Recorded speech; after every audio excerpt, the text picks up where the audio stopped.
अस्सलाम वालेकुम। मुल्की और गैर मुल्की ताज़ा तरीन खबरों और करंट इशू से बाखबर रहने के लिए हमारे साथ रहें।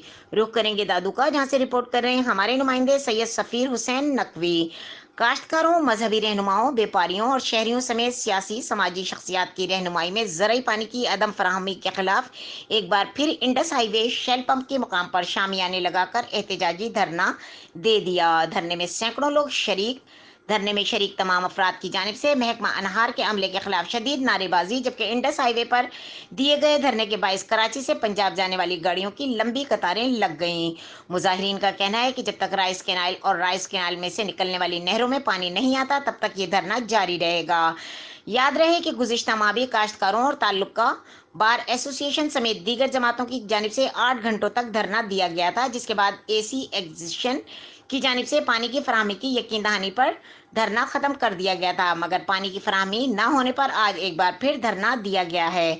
मजीद खबरों और अपडेट के लिए हमारा चैनल सब्सक्राइब कीजिए और रहें दुनिया भर की खबरों से बाखबर।